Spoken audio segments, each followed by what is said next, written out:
સુરતના વરાછા વિસ્તારમાં આવેલી પીપી સવાણી શાળાએ ધોરણ 12ના વિજ્ઞાન પ્રવાહમાં અવ્વલ સ્થાન પ્રાપ્ત કર્યું છે, કારણ કે તેના 168 વિદ્યાર્થીએ A1 ગ્રેડ સાથે પાસ થયા છે. વરાછા વિસ્તારની પીપી સવાણી શાળામાં અભ્યાસ કરતા વિદ્યાર્થીઓમાંથી 198 વિદ્યાર્થીઓ A1 ગ્રેડ ધોરણ 12ના ત્રીજા સેમેસ્ટરમાં પ્રાપ્ત કરતા પીપી સવાણી ગ્રુપના મેનેજિંગ ડાયરેક્ટર મહેશભાઈ સવાણીએ પ્રેરણારૂપ પ્રતિભાવ આપ્યો હતો.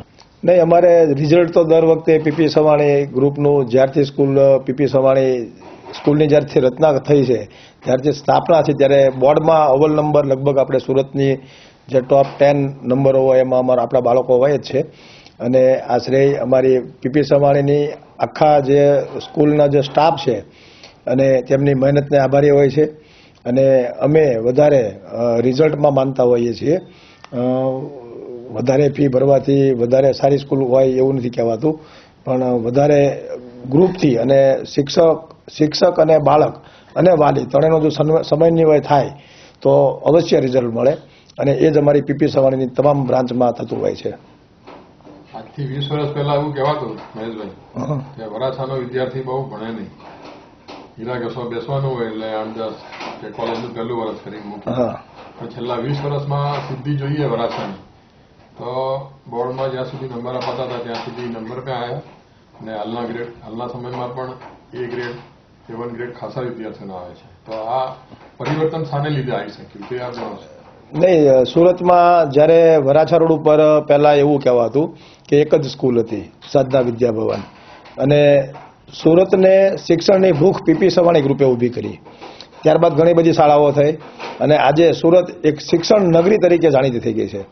અને તમામ ક્ષેત્રમાં આજે કોલેજ હોય, સ્કૂલ હોય કે કોઈ પણ અલગ ક્લાસો પણ હોય તો આજે લોકો સુરતને પહેલો પ્રેફરન્સ આપતા હોય છે. એટલે સુરત આજે એક શિક્ષણ નગરી તરીકે પણ પ્રખ્યાત બની ચૂકી છે. અને અમારા આગામી દિવસોમાં પીપી સવાણી નોલેજ સિટી અને યુનિવર્સિટી તરફ પણ અમારા પ્રયાણ થઈ રહ્યા છે. તો આપ હોસ્પિટલ ક્ષેત્રે, શિક્ષણ ક્ષેત્રે, તબીબી ક્ષેત્રે, બધી દિશામાં અને સામાજિક ક્ષેત્રે ત્રણ ક્ષેત્રે એક મોખરાનું સ્થાન ધરાવો છો, તો આપને એક વ્યક્તિગત કેવી લાગણી થાય છે કે તમારે હજુ કઈ દિશામાં પાંખો ફેલાવી જોઈએ? કુદરત અને ભગવાનને આધારિત બધું હોય છે. બાપુજી ભણી ન શક્યા એટલે એમને શિક્ષણની ભૂખ હતી. એમણે શિક્ષણ જગતમાં પીપી સવાણીની રચના કરી. વરાછા ઉપર હોસ્પિટલ નહોતી એટલે પીપી સવાણી હોસ્પિટલની રચના થઈ. વિધવા બહેનો માટેના જે સામાજિક પ્રોગ્રામો થયા, એક પછી એક પ્રોગ્રામો થતા ગયા. આગામી વર્ષોમાં ભગવાન અમારી પાસે શું કરાવવા માગે છે એમને ખબર નથી, પણ જે કંઈ પણ અમારાથી બનતું બનશે એ તમામ પ્રકારનું અમે કરીશું સમાજ માટે.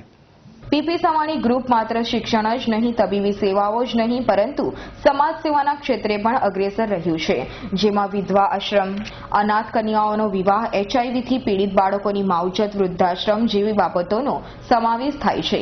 પીપી સવાણી ગ્રુપ માત્ર શિક્ષણ જ નહીં, તબીબી સેવાઓ જ નહીં, પરંતુ સમાજ સેવાના ક્ષેત્રે પણ અગ્રેસર રહ્યું છે, જેમાં વિધવા આશ્રમ, અનાથ કન્યાઓના વિવાહ, HIV થી પીડિત બાળકોની માવજત, વૃદ્ધાશ્રમ જેવી બાબતોનો સમાવેશ થાય છે. અને આવનારા દિવસોમાં પીપી સવાણી ગ્રુપ યુનિવર્સિટી ક્ષેત્રે પણ પદાર્પણ કરી રહ્યું છે, તે ખૂબ જ આનંદજનક બાબત છે.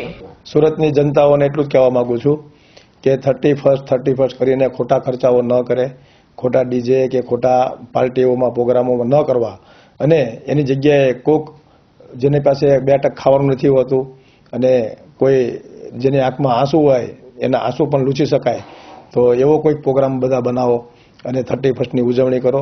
અને નવા વર્ષની શુભકામનાઓ પાઠવું છું. અને નવા વર્ષની શરૂઆત કોઈના આંસુ લૂછીને કરીએ એવી સુરતની સર્વ જનતાને પ્રાર્થના કરું છું. Bureau report S9 news, Surat.